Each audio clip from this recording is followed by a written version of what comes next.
Good evening and welcome to Bibliotherapy Live tonight, which is all about magical realism. I'm just hanging on a minute while Instagram connects because it's having a bit of an issue with my internet. So bear with me while I just adjust my hat.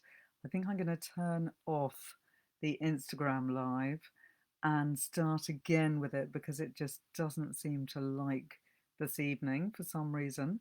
Let's give it another go. Uh, and thanks for people who are joining me already. I'm now retrying Instagram. Yay, we're back. And here we are ready for Instagram and Facebook live bibliotherapy. Charlotte, hi, and thanks for your positive hat comments. I'm trying to channel a bit of a South American look, maybe, thinking of Gabriel Garcia Marquez and Mario Vargas Llosa and some of those more swashbuckling uh, magic realist authors. Even Louis de Bernière, I can imagine wearing a hat a bit like this. And I'm also wearing something that feels like rather a magical coat. Hi, Colleen. Lovely to have you here this evening. I'm just adjusting my screens because somehow everything got a little bit hectic this evening and I'm not feeling as organised as I normally am. So do bear with me. And sorry, Instagram followers, the connection does seem to be slightly poor and I don't quite know why that's happening. So if you want to come over to Facebook, do that. Anyway, magical realism. What is it and why do we love it? Magical realism is a genre of literature that depicts the real world as having an undercurrent of magic or fantasy. It's a part of the realism genre of fiction, which is a pretty massive part of fiction. And the magical realist side of things is the side which is not the same as fantasy, but is a kind of genre in its own right, because the magical side of things in magical realist literature is a part of the novel that only slips in quite brief moments. It's not the bedrock or the undercurrent of the book. So while a book like Harry Potter is a fantasy novel, a book like A Hundred Years of Solitude by Gabriel Garcia Marquez is magic realist literature because the elements of fantasy slip in very brief moments and they don't form the basis of the reality of the novel. The magical side of things is simply a small part of that novel. It's it's often different, like all these things. There are no really set rules. And by the way, Instagram listeners, I do apologize for the fact that the connection keeps turning on and off. I really don't know why this is happening, and I'm really sorry because it's pretty frustrating. I hope that it will stabilize as the talk goes on. Maybe there's some kind of magical interference. I wouldn't be surprised because I must say I'm feeling pretty magical here this evening. So, within a work of magical realism, it's grounded in the real world, but fantastical elements are considered normal in this world. Like fairy tales, magical realism novels and short stories blur the line between fantasy and reality. And I do feel that the best way to explain this is to give you lots of examples. And that's what I'm going to be doing this evening. By the way, this session will be available later on YouTube. So if people are having problems with the connection over on Instagram, you can catch it later on YouTube. But it is really lovely having everyone here live this evening, and I'm really delighted to see you all. So do bear with me if you can. I'm sure that it's going to improve. So now, just 1 minute, poor Instagram people. I'm going to have a little quick look on my settings to see if there's anything that I can do. Maybe I can nudge something to do with the internet. I'll have a little quick look. So do bear with me if you can. I'm really sorry. It's just a weirdly bad connection. Sorry, everyone. Are you still there? Yes, you are. Thank you for staying with me. So let's get back to magic realism, and I'm really hoping that the connection's going to improve. What is the history of magical realism? I hear you all ask.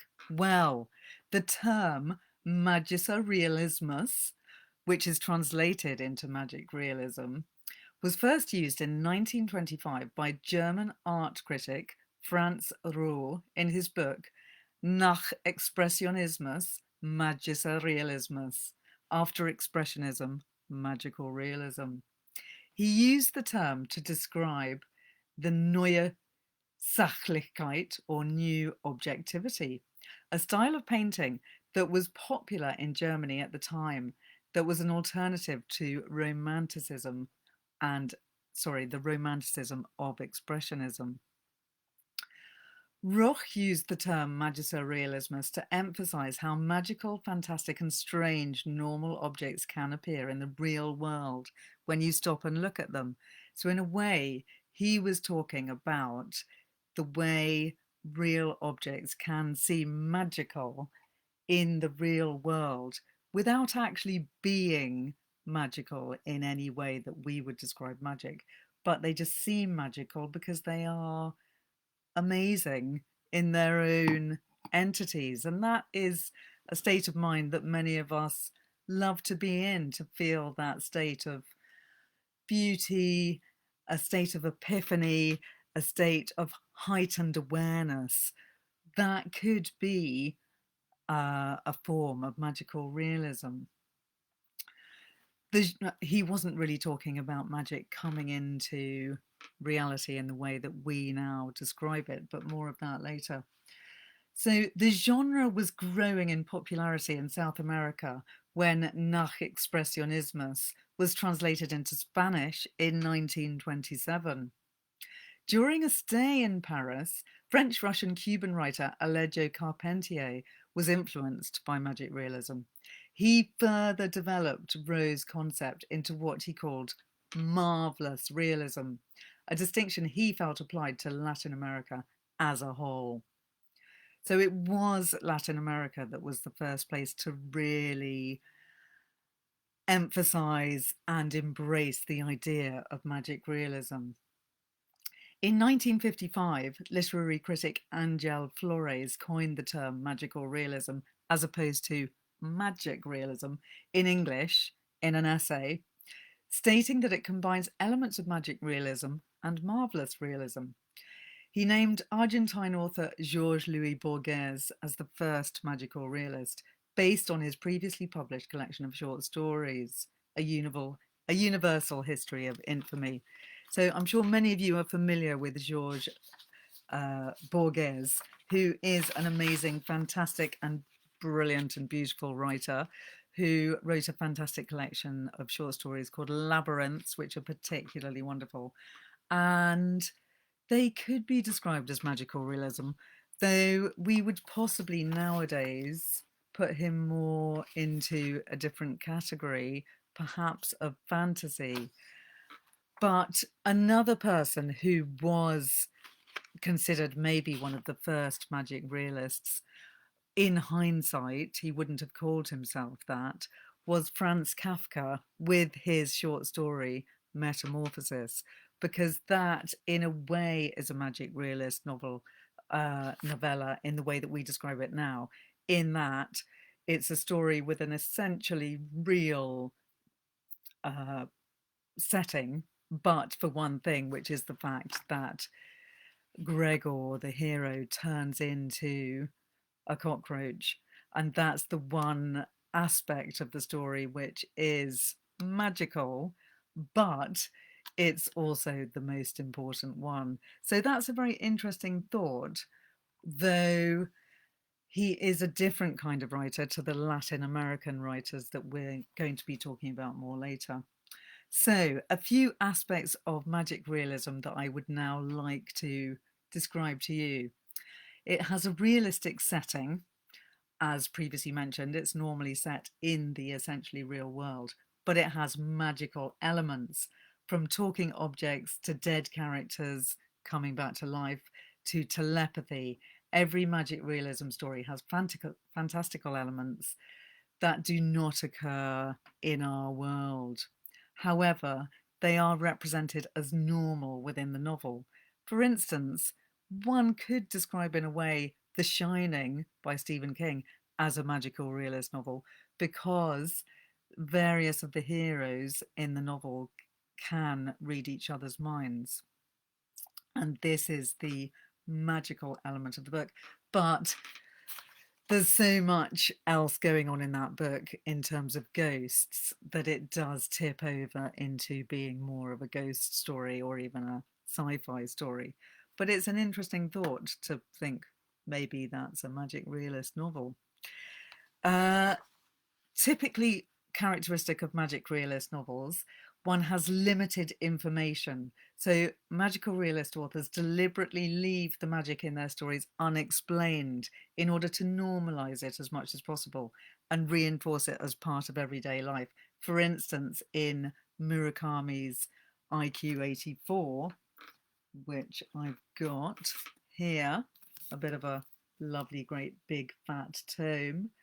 The main action of the novel is reasonably realistic and set in the real world, but there are elements of magic and elements of things that can't actually happen in normal life, but they are unexplained by Murakami, and that's very typical of Murakami, who is definitely a magical realist writer with his books such as Kafka on the Shore and The Wind-Up Bird Chronicle, in which various odd things happen, such as the hero goes to sit in a well for 3 days and then goes on an adventure under the streets of Tokyo underground and has no issues with the fact that he's living underground without anything to eat.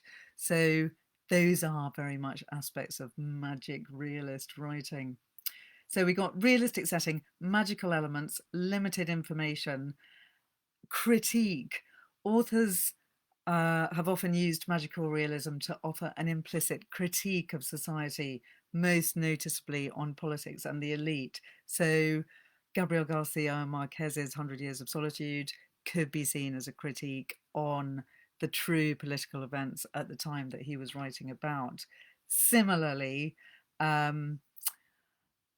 Beloved by Toni Morrison could also be seen as a critique of, well, it shouldn't be seen of it, it actually clearly is a critique on the treatment of slaves and so on. So all magic realist books often contain an element of critiquing the politics of the country that the book is set in.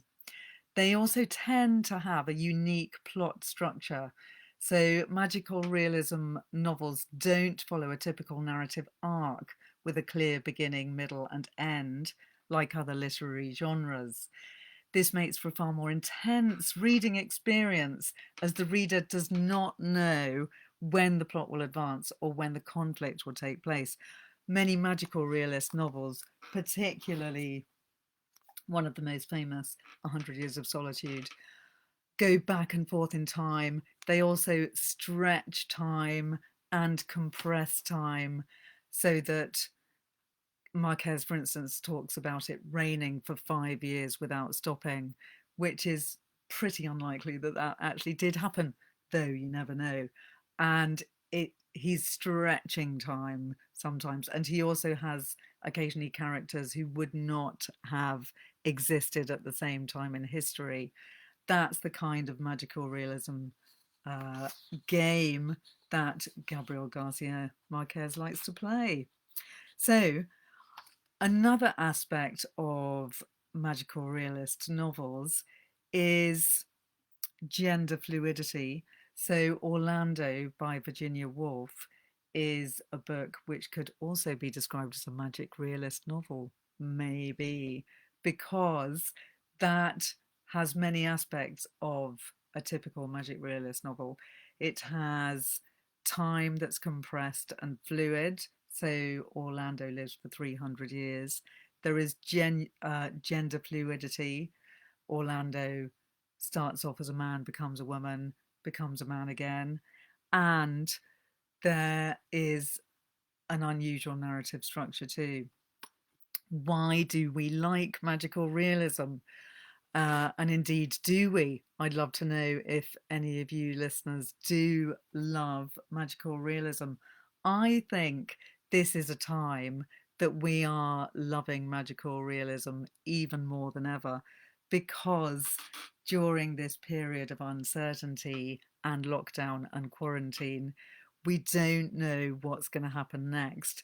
Everyone feels uncertain, and people are perhaps looking more to other ways of being, other ways of seeing the world, and so turning to magical realist novels. Um, and the reason that we do love different magical realist novels is because they offer us the possibilities of change, such as gender fluidity, uh, religious experiences, religious explanations for some of the things that happen. So in 100 Years of Solitude, the priest manages to levitate every time he gives a sermon. He manages to rise 6 inches above the earth. And there are many more exciting uh, aspects of miraculous behavior.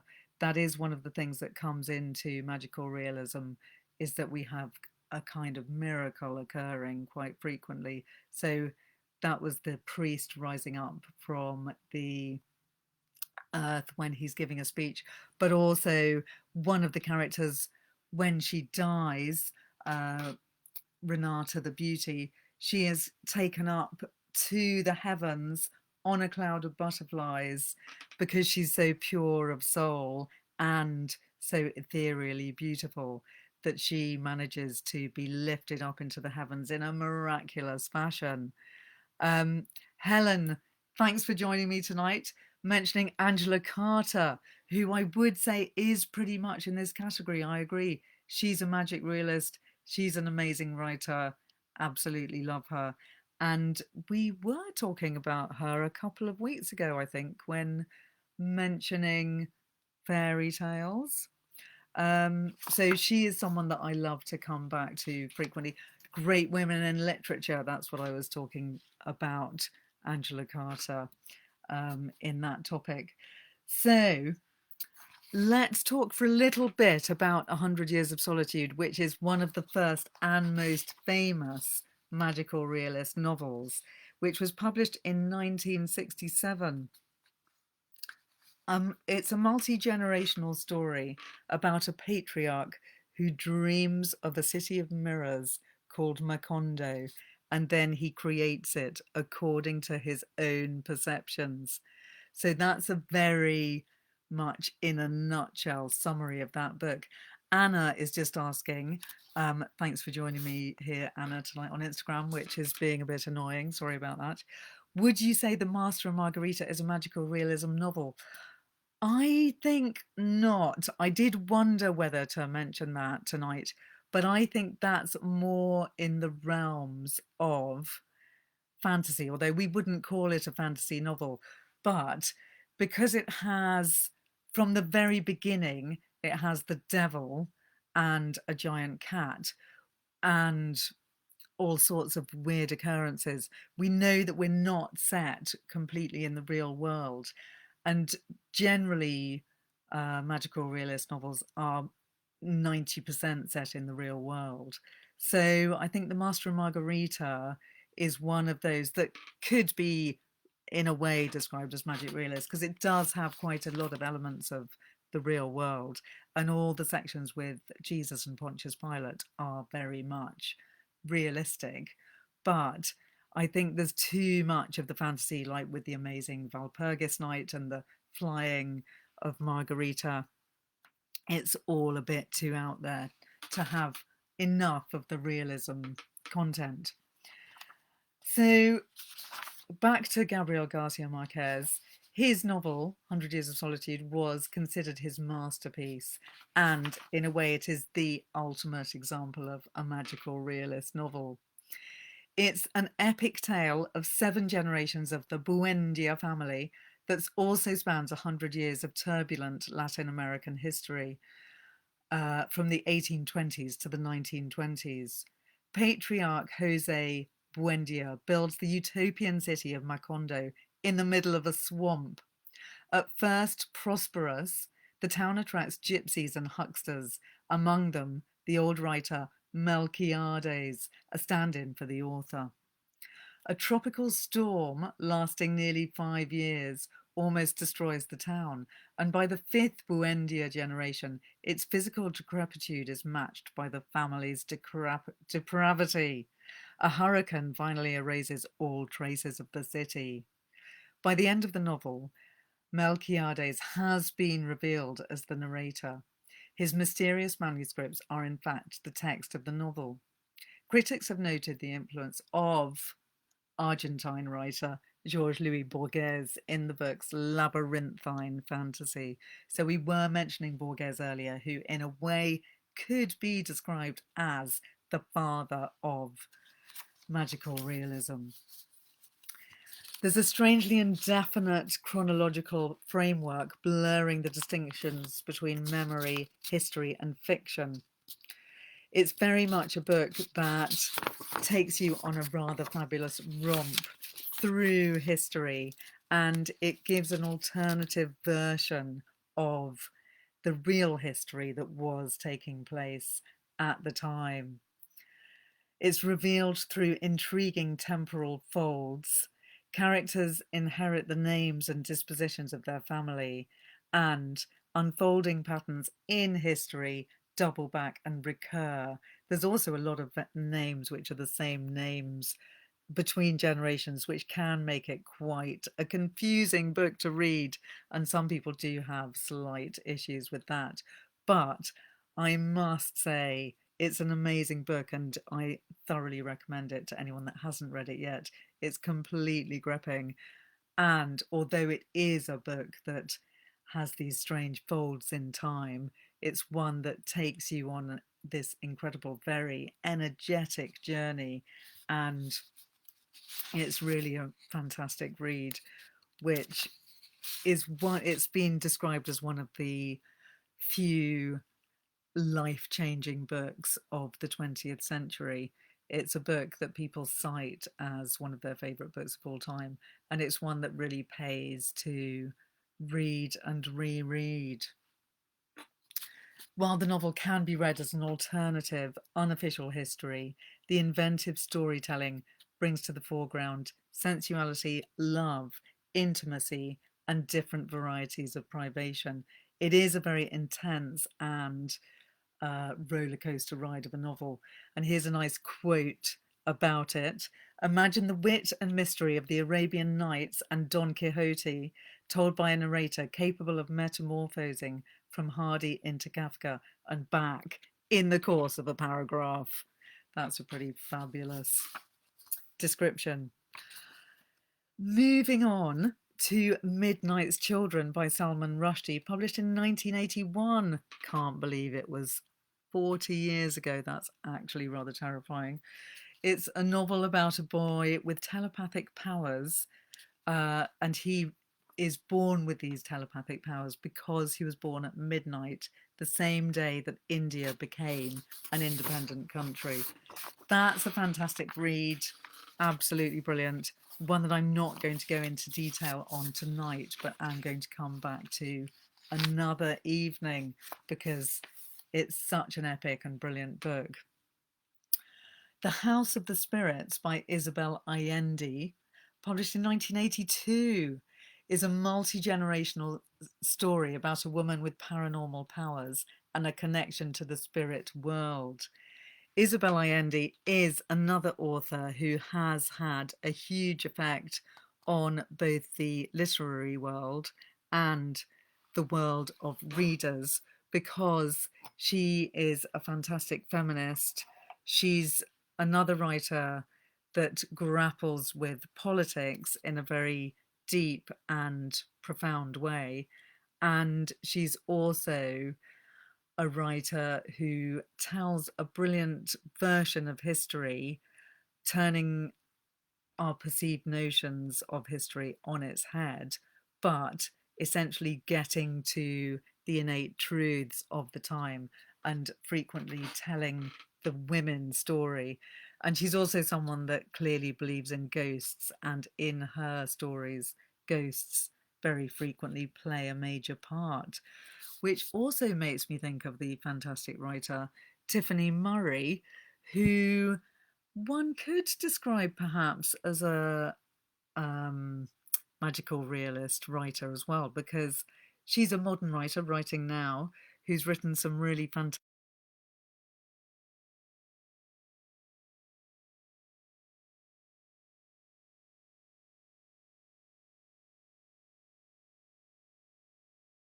ghosts appear and play a major role in people's real lives. And you get the feeling that in Tiffany's world, ghosts are very much present.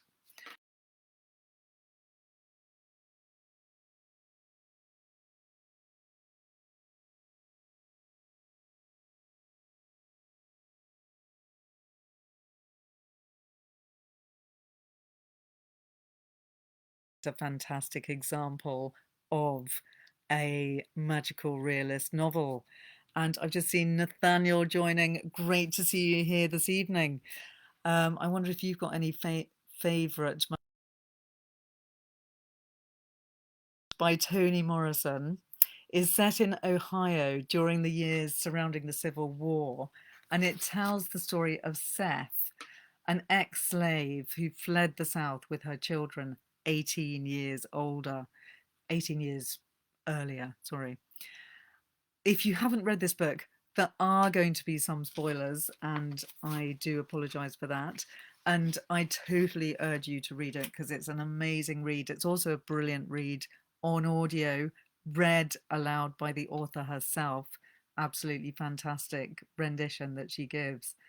And Seth, it turns out, has murdered her own baby when her baby was very young, about 2, in order that her baby would not enter a life of slavery.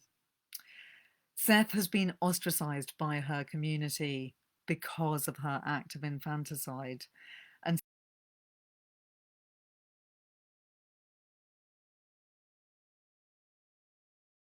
by a ghost that haunts the house they live in. When the action of the novel begins, it's been many years since Seth killed her baby daughter, and during this interim, her mother-in-law, baby Suggs, has also died, and the person she's become closest to is probably the ghost in the house. Her other 2 children, both boys, have fled due to the fact that she has all these terrible demons in her past. So it's a book that is full of terrible tragedy, descriptions of awful abuse by slave owners, and describing the terrible acts that the women have been driven to because of the way that they were treated. It sounds like it would be an amazingly depressing book, but actually it has such a fantastic energy in it that it's not a depressing read. It's a weirdly uplifting read. And I'm going to read you a little bit of it just to give you a flavour of the book. I'm going to read you the bit where Beloved, who is the ghost of the child that was murdered when she was only an infant, 2 years old, her throat was slashed. Beloved appears out of the water and comes back to live with Seth. It's a very strange and bizarre moment in this novel, and one of the best scenes in the whole of magic realist novels. A fully dressed woman walked out of the water. She barely gained the dry bank of the stream before she sat down and leaned against a mulberry tree. All day and all night she sat there, her head resting on the trunk, in a position abandoned enough to crack the brim in her straw hat. Everything hurt but her lungs most of all. Sopping wet and breathing shallow, she spent those hours trying to negotiate the weight of her eyelids. The day breeze blew her dress dry. The night wind wrinkled it. Nobody saw her emerge or came accidentally by. If they had, chances are they would have hesitated before approaching her. Not because she was wet or dozing or had what sounded like asthma, but because amid all that she was smiling.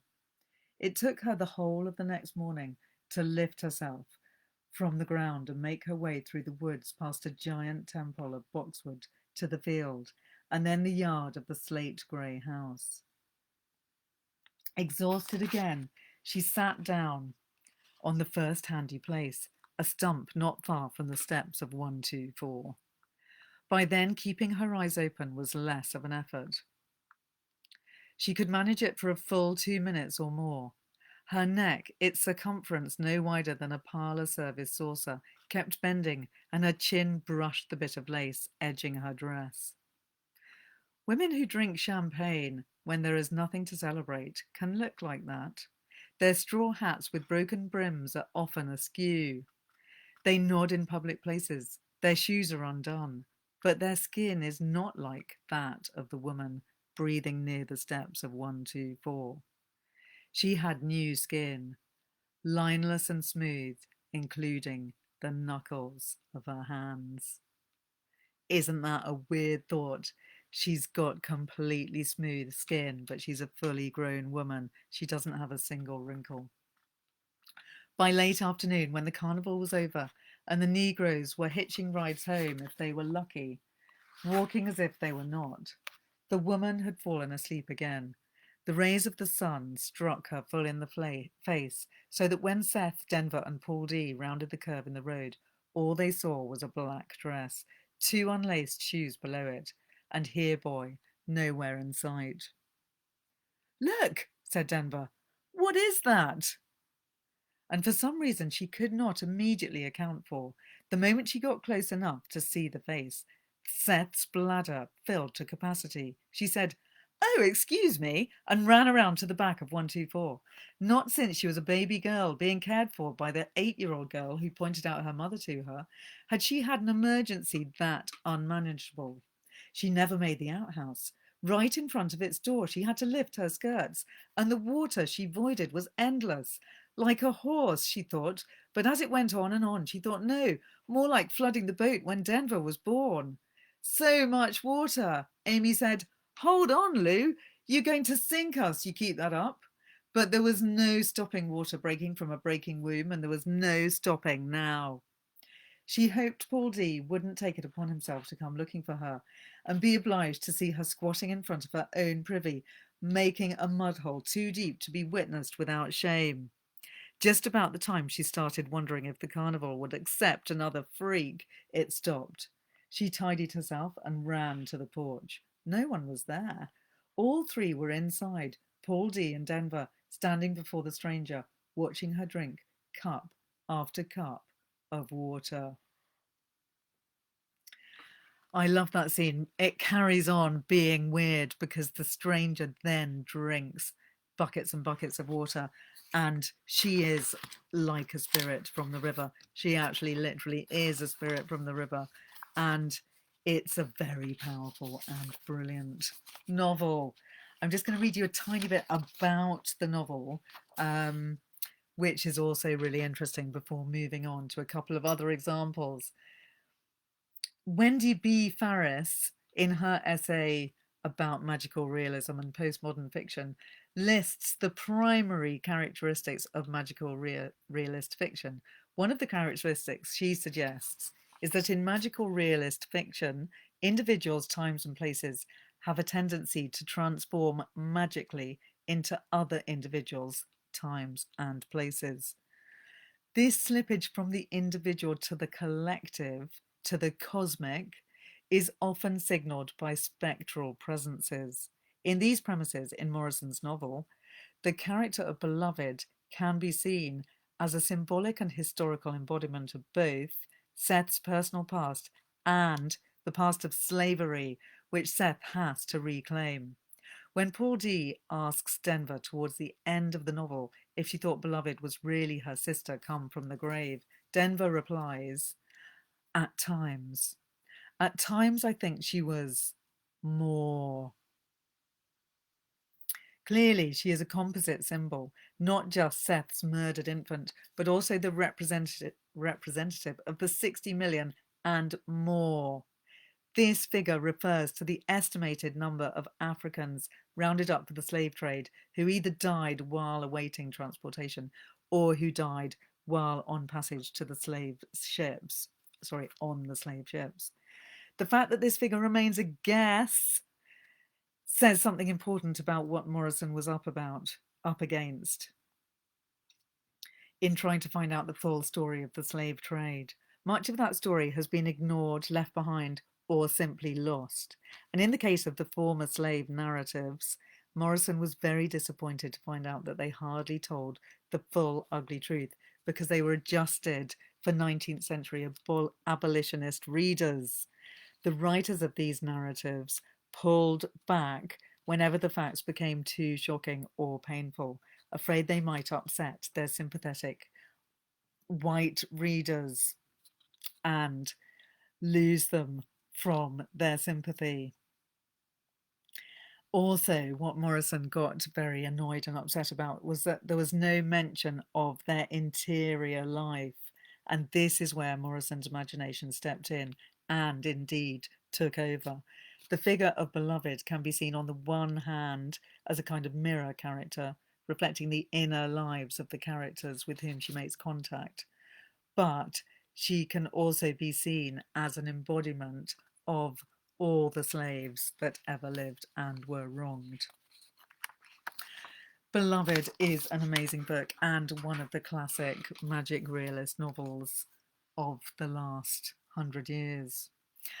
And on a lighter note, another magical realist novel, which I do love and frequently prescribe to bibliotherapy clients, is Like Water for Chocolate by Laura Esquivel, written in 1989. It's a novel about a woman whose emotions are infused in her cooking, causing unintentional effects to the people that she feeds. It's also a novel that I think I've mentioned on previous bibliotherapy sessions, and it's one which does feel all its emotions incredibly intensely, but it makes it a really excellent read. It's, in a nutshell, the story of a woman who loves a man, he loves her back, but they are doomed not to marry, and she pours all of her pent-up emotions into the food that she cooks for her family and for other people, and those emotions can be imbibed by the people that are consuming her food. Going back to Haruki Murakami, IQ 84 is one of the classic magical realist books as well, which was released in Japanese a few years ago. I'm not sure of the date it was released, sorry about that, which the moment it was released, the print run sold out in just one day. The country's largest bookshop, Kinokuniya, sold more than one book per minute. 1 million copies went in the first month, which is pretty incredible. And that's the kind of behaviour that we expect from a book like Harry Potter, but which is unexpected in an adult novel, which is also a novel which few people can categorize, but it definitely falls into the realms of magical realism. By the way, Instagram watchers, thanks so much for bearing with me. I'm really sorry about the connection tonight. It's not normally this bad, and I don't know what's going on. Might be because there's some teenagers in the garden using the Wi-Fi. I'm going to have to tell them off later. So, IQ 84 is a novel which is referring to George Orwell's 1984. The novel is actually set in 1984 and it's set in the city of Tokyo. By the way, do move over to Facebook if you can, if the connection is driving you mad. It seems to be fine on Facebook. So 1984, Tokyo, a young woman named Aomame follows a taxi driver's enigmatic suggestion and begins to notice puzzling discrepancies in the world around her. She has entered, she realizes, a parallel existence, which she calls 1Q84, because Q is for question mark. It's a world that bears a question. It's a world exactly like our real world, but for a few slightly strange things, like the fact that it has 2 moons. And as we discover as the plot continues, it also has tiny little people who appear out of other people when they grow a kind of cocoon, all sounding a bit sinister. But it is a magical novel, which is really a love story. And although it does have some sinister elements, such as the little people who are a bit sinister, it is a story that does have a lot of hope, romance, and love in it. An aspiring writer called Tengo takes on a suspect ghostwriting project. He becomes so wrapped up with the work and its unusual author that soon his previously placid life begins to become unravelled. And I love that aspect of the book, Tengo's part of it. He goes to this city full of lost cats where he believes that he himself may become irretrievably lost. And we all know the feeling, don't we, of the idea that we might become irretrievably lost ourselves. And we have to find ways of not becoming irretrievably lost by hanging on to the reality that we know, which is what Tengo and Aomame try to do, even when they go into the parallel world of 1Q84. There's a mysterious religious cult which instigates a strange shootout with the Metropolitan Police. There's a reclusive dowager who runs a shelter for abused women, a hideously ugly private investigator, a mild-mannered yet ruthlessly efficient bodyguard, and a peculiarly insistent television fee collector. So it's full of strange characters. It is full of slightly weird magical magical elements, while essentially remaining realistic. And that's the joy of magic realism. You can have a pretty much real book with just a few aspects of the magical in it. Another one that I must mention is The Snow Child by Ewan Ivey, which is a gorgeous book released a few years ago, set in 1920s Alaska, which is a tale of heartbreak between a couple, Mabel and Jack, who can't have a child. And one day they together build a snow child in their backyard. And they build it one evening. And then a real child appears in their life and comes to mysteriously live with them at times, although she disappears quite frequently as well. I love The Snow Child. It's a really gorgeous book based on the fairy tale of the same name. Well, at least paying homage to that fairy tale, even if its story is slightly different. And it is a story that talks very much about mother love, wishing you could have children when you can't, and what happens when your dreams seem to come true. It's really great, and it is another magical realist book because it's essentially set in the real world of Alaska at a time of great poverty. But this one magical element occurs.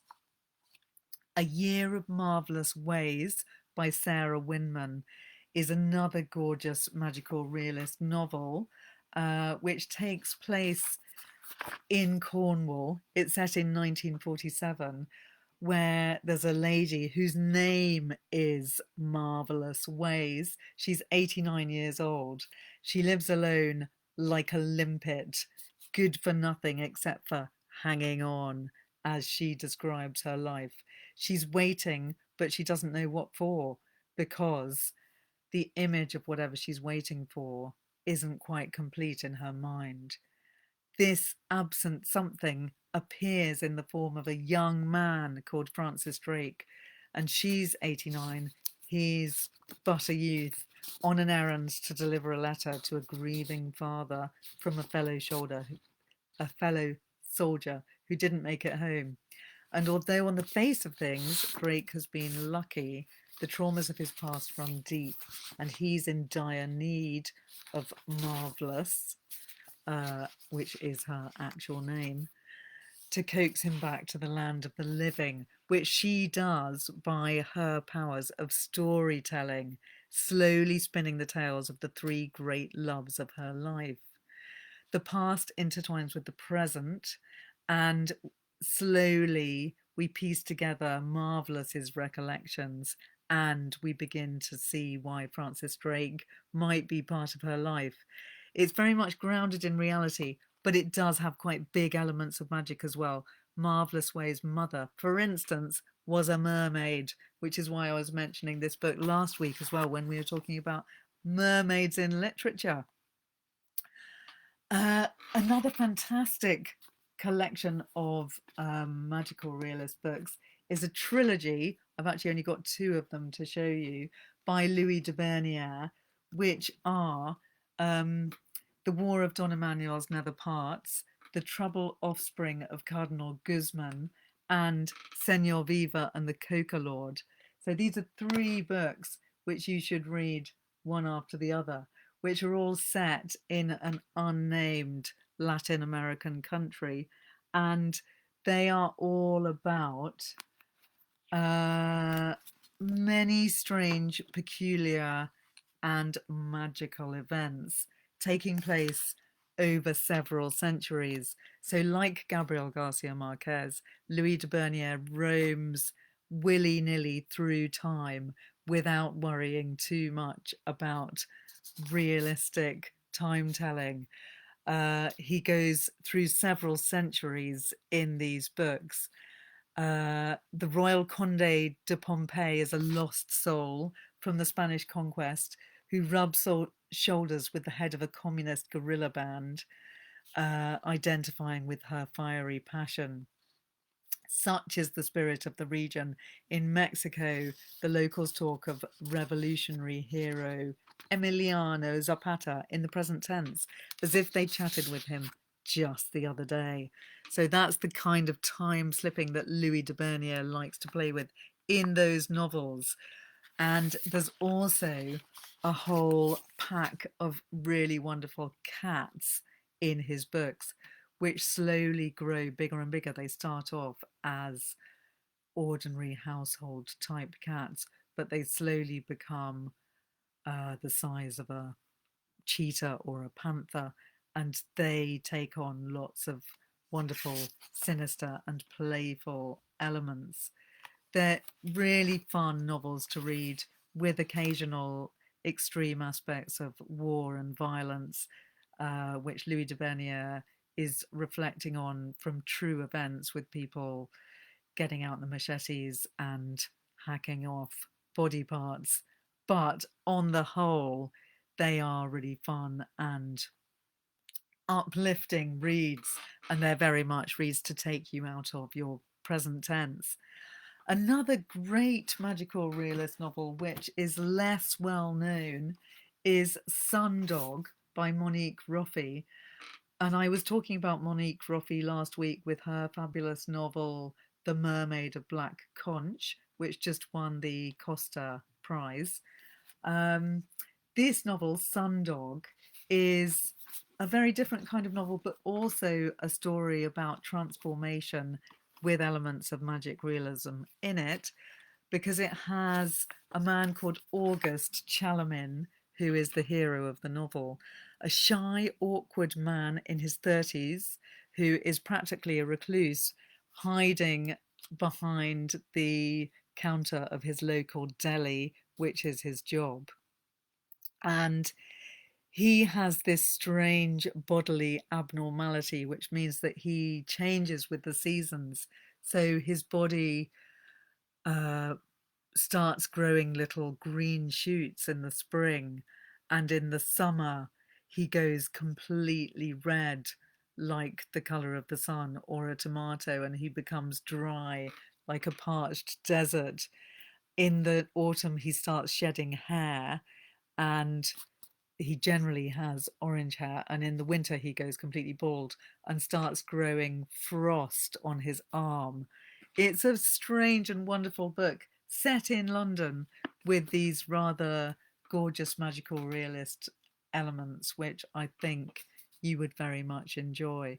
But if you haven't read it yet, read The Mermaid of Black Conch first, because it's a great book. So I think on that note, that is the end of my roundup of fantastic magical realist novels. I know there are many that I should and could have mentioned. Do send me any of your further thoughts about magic realist novels.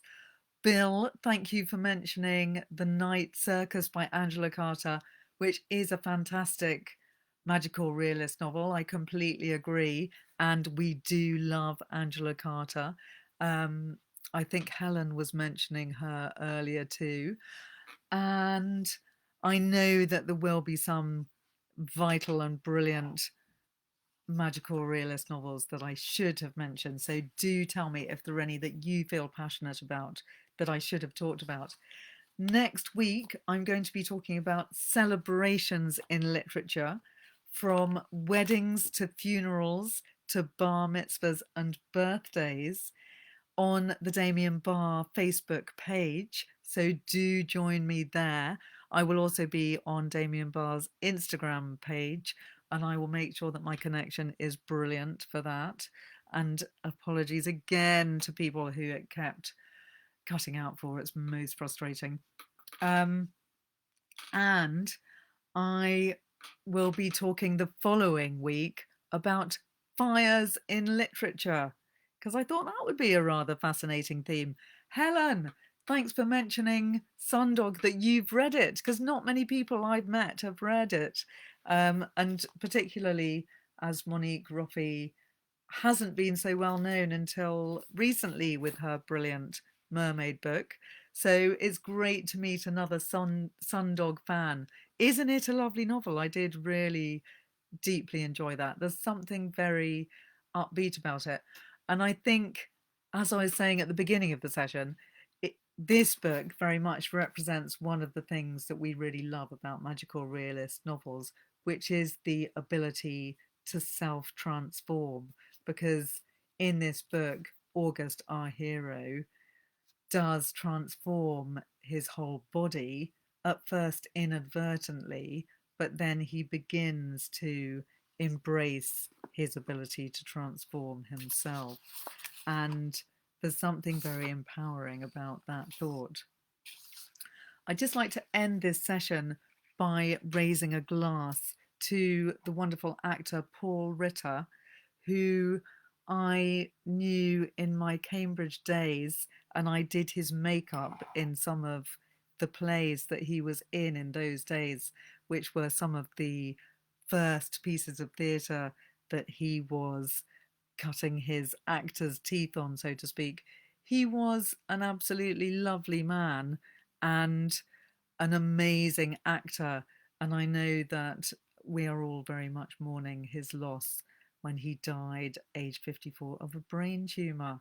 So let's all just end the session by drinking a toast to Paul Ritter. Thanks so much for joining me tonight. I will see you next week. Goodbye.